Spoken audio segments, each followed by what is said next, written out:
Assalamualaikum warahmatullahi wabarakatuh. Bismillah, alhamdulillah, Allahumma sholli ala sayyidina Muhammad wa ala alihi wa sahbihi wa mawalah. Amma ba'du. Jumpa lagi di pembahasan kitab Qawaidul Ilal karya Syekh Munzir Nazir, yang insya Allah pembahasan kali ini akan dibahas dua kaidah sekaligus, yaitu kaidah ketiga dan kaidah keempat. Dan sebelum itu, mari kita tata niat kita dengan niat mencari ridho Allah dan berharap semoga pembahasan kali ini dibarengi dengan hidayahnya Allah, sehingga bisa dengan mudah untuk difahami serta menjadi ilmu yang bermanfaat. Amin amin ya rabbal alamin.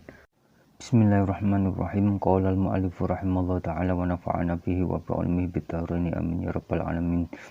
Bismillahirrahmanirrahim. Al-qaidatu tsalitsatu, kaidah yang ketiga. Idza waqa'at, ketika jatuh atau bertempat al-wawu wal ya'u dan ya, ba'da alifin, setelah alif zaidatin yang tambahan, ubdilata, maka wawu dan ya tersebut diganti keduanya hamzatan, diganti hamzah. Bisyarti antakuna, dengan syarat adanya wawu dan ya tersebut ainan, adalah ain fi'il, fismi fa'ilin, di dalam isim fa'il, wa tarafan, dan berada di ujung, fi masdarin, di dalam masdar. Yang dimaksud di ujung adalah berada di akhir kalimah. Mithlu so'inun, seperti lafadz so'inun, wasairun, dan lafadz sairun, wa kisaun, dan lafadz kisaun, wa binaun, dan lafadz binaun. Asluha, dimana asal dari kesemuanya, asal daripada so'inun, sairun, kisaun, dan binaun adalah sowinun, lafadz sowinun, wasairun, dan lafadz sairun, wa kisawun, dan lafadz kisawun, wa binayun, dan lafadz binayun. Maksudnya ketika ada wawu atau ya jatuh atau bertempat setelah alif zaidah, maka wawu dan ya tersebut diganti dengan hamzah, dengan catatan atau dengan syarat adanya wawu dan ya tersebut adalah berupa ain fi'il di dalam isim fa'il atau berada di akhir kalimah jika sighot kalimat tersebut adalah sighot masdar.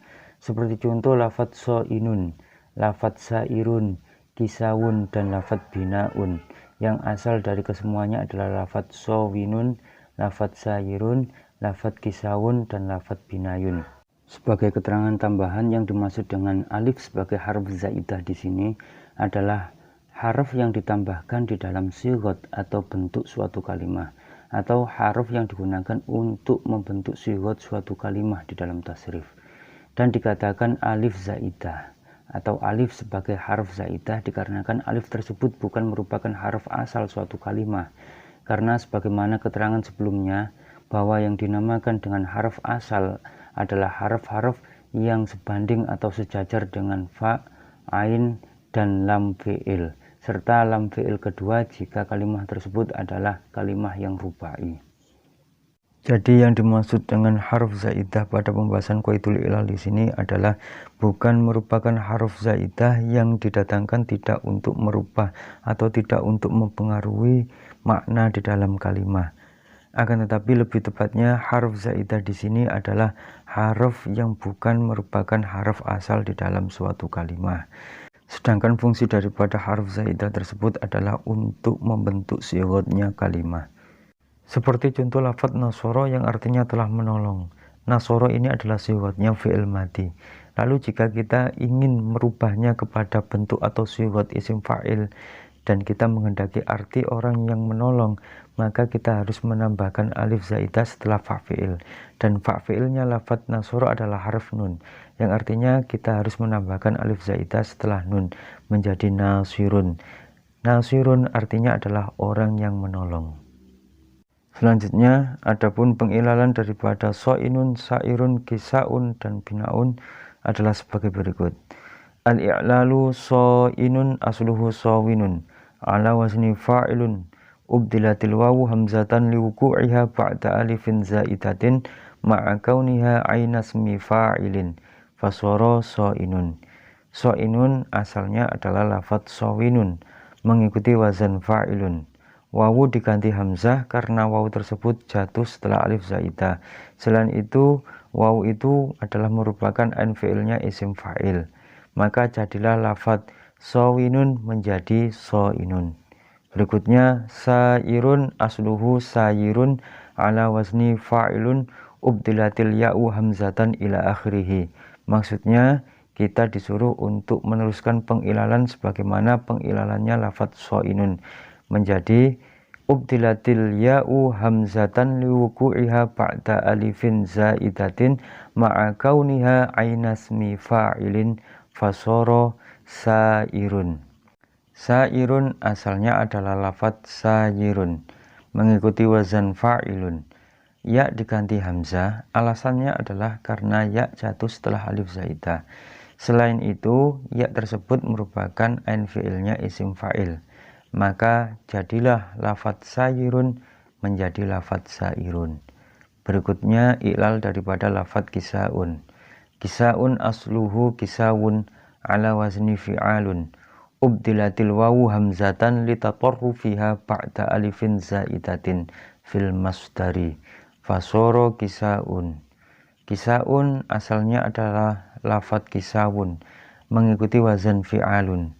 Wawu diganti hamzah karena wawu tersebut jatuh di akhir kalimah dan juga wawu tersebut jatuh setelah alif zaidah di dalam masdar. Maka jadilah lafadz kisawun menjadi kisaun. Berikutnya binaun asluhu binayun ala wazni fi'alun ubdilatil ya'u hamzatan litatarrufiha ba'da alifin zaidatin fil masdari fasoro binaun. Binaun asalnya adalah lafadz binayun mengikuti wazan fi'alun. Ya diganti hamzah, alasannya karena ya tersebut jatuh di akhir kalimat dan juga jatuh setelah alif zaidah di dalam masdar.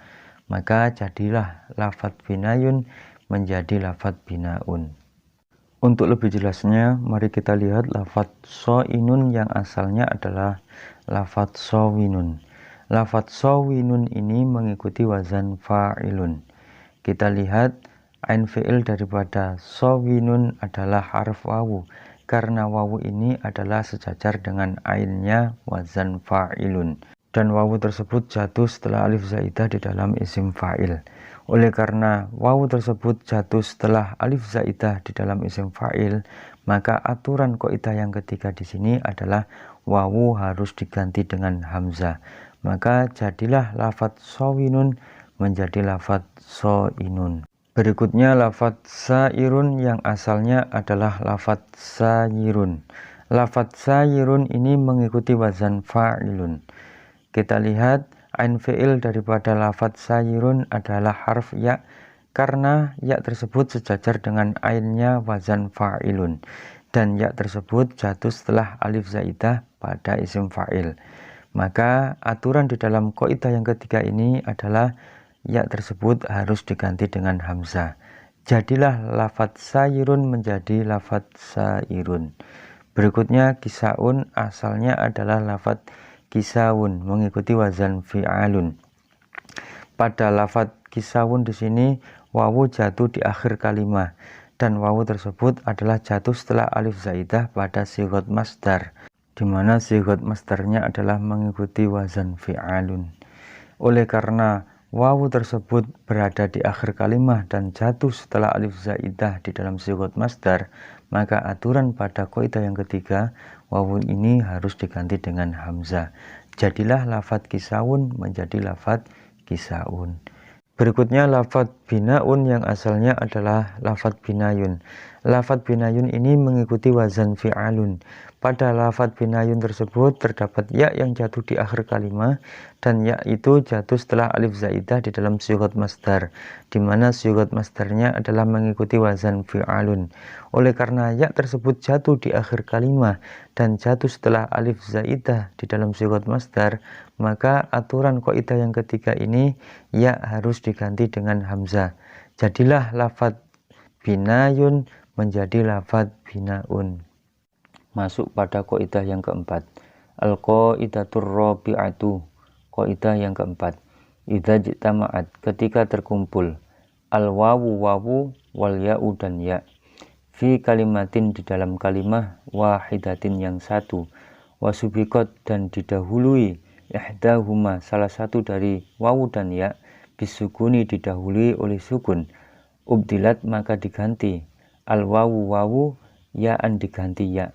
Wa udghimat dan diidghamkan al-ya'u ya al-ula yang pertama fitsaniyati pada ya yang kedua. Nahwu mayyitun seperti contoh lafadz mayyitun, wa marmiyun dan lafadz marmiyun. Asluhuma adapun asal dari keduanya yaitu lafadz mayyitun dan lafadz marmiyun adalah maywitun, lafadz maywitun, wa marmuyun dan lafadz marmuyun. Maksudnya ketika ada wawu dan ya berkumpul di dalam satu kalimah dan salah satunya baik wawu atau ya-nya tadi yang awal adalah harf yang mati atau disukun, maka wawunya harus diganti dengan ya. Selanjutnya ya yang pertama diidghamkan kepada ya yang kedua seperti lafadz mayyitun dan lafadz marmiyun. Asal daripada mayyitun dan marmiyun adalah lafadz maywitun dan lafadz marmuyun.